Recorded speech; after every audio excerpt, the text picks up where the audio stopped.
Halo guys, saya Rahadian Grace Amelia. Panggil saya Bu Hendy. Yuk belajar supaya semakin banyak tahu, semakin banyak bisa. Assalamualaikum, halo semuanya. Hari ini kita akan mempelajari materi proses industri kimia tentang pembuatan asam klorida skala laboratorium. Mari kita mulai. Berikut ini urutan materi yang akan kita pelajari hari ini. 1. Pendahuluan yaitu definisi dan pengertian asam klorida. 2. Sifat-sifat fisika dan sifat-sifat kimia asam klorida. 3. Manfaat dan kegunaan asam klorida di dunia industri dan skala rumah tangga. 4. Proses produksi asam klorida skala industri. 5. Praktikum pembuatan asam klorida skala laboratorium. 6. Tugas dan laporan resmi hasil praktikum. Pengenalan tentang asam klorida.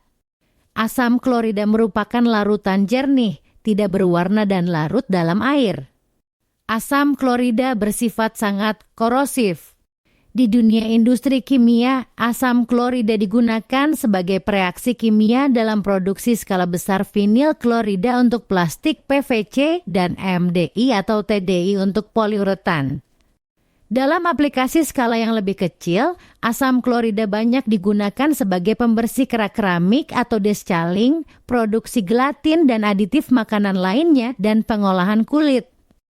Asam klorida adalah suatu asam monoprotik yang berarti asam ini dapat berdisosiasi atau mengion H-nya sekali untuk menghasilkan satu ion H+.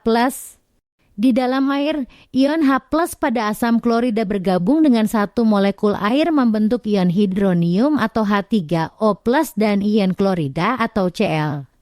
Berikut ini adalah persamaan reaksi asam klorida dengan air. Sekarang mari kita pelajari sifat-sifat fisika dari asam klorida. Asam klorida memiliki rumus molekul HCl.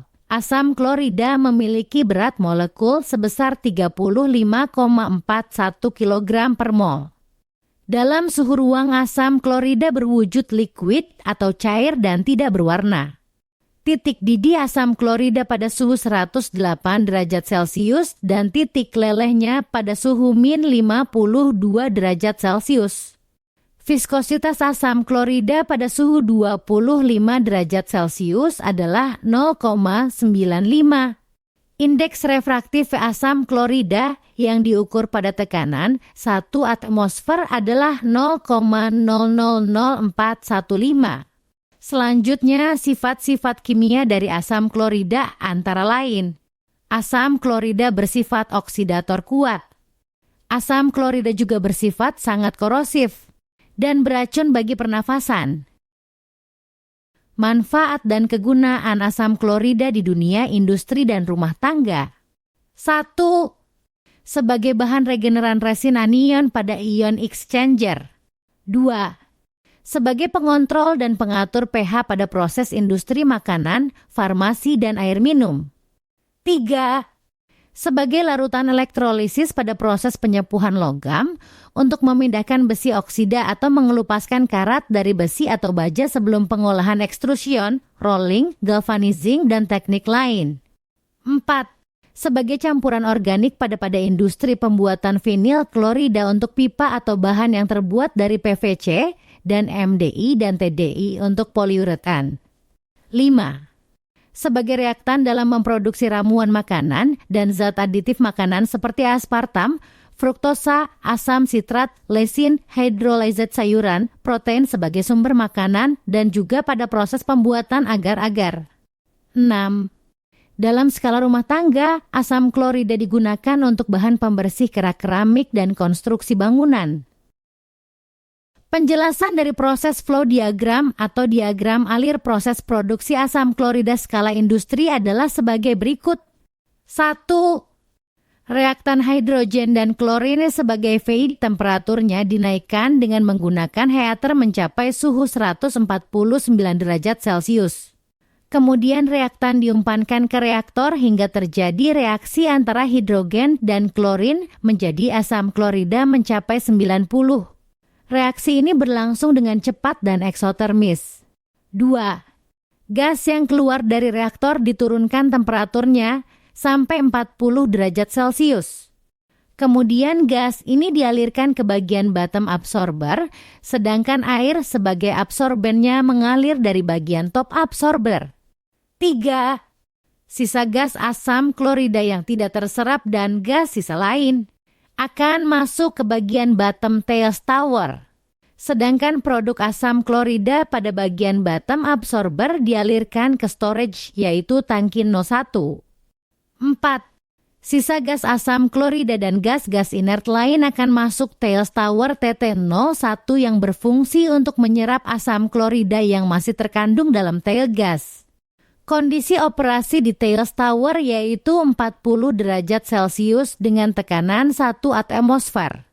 Gas buang keluar dari bagian top TT01 dan produk asam klorida akan mengalir masuk storage yaitu tangki 02.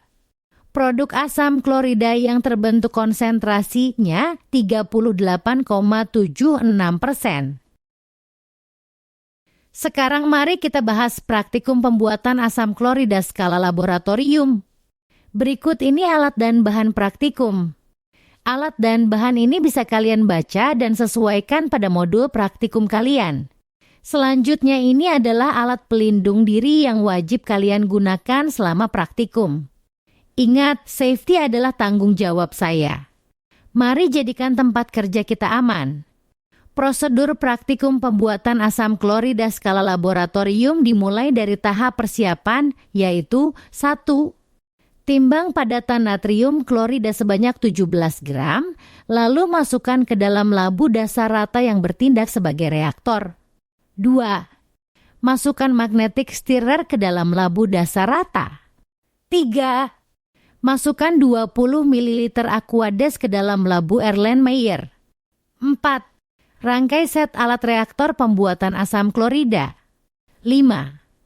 Tuang 10 ml asam sulfat pekat ke dalam gelas ukur, lalu masukkan ke dalam corong pisah. 6. Set kondisi operasi pada suhu 60 derajat Celcius, set pengadukan pada 80 rpm. Berikut ini adalah ilustrasi gambar set alat reaktor pembuatan asam klorida skala laboratorium. Corong pisah sebagai alat penampung asam sulfat pekat. Labu dasar bulat sebagai reaktor yang digunakan untuk mereaksikan natrium klorida dengan asam sulfat pekat. Hot plate yang berfungsi sebagai pemanas dan pengatur suhu. Kondensor yang berfungsi sebagai alat mengondensasikan gas asam klorida yang terbentuk menjadi asam klorida cair. Labu Erlenmeyer berfungsi sebagai penampung produk larutan asam klorida yang dihasilkan. Pompa air sebagai alat untuk mempompa sirkulasi air pada kondensor. Selanjutnya adalah tahap perlakuan. Setelah set alat reaktor pembuatan asam klorida siap beroperasi, teteskan asam sulfat pekat secara perlakuan ke dalam reaktor. Lalu, biarkan reaksi antara natrium klorida dengan asam sulfat berlangsung hingga tidak lagi terbentuk gelembung gas pada reaktor.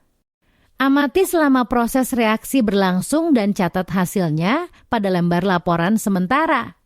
Setelah proses pembuatan asam klorida selesai, kalian dapat membongkar set alat reaktor sesuai standar operasional. Kemudian lakukan analisa hasil asam klorida yang dihasilkan.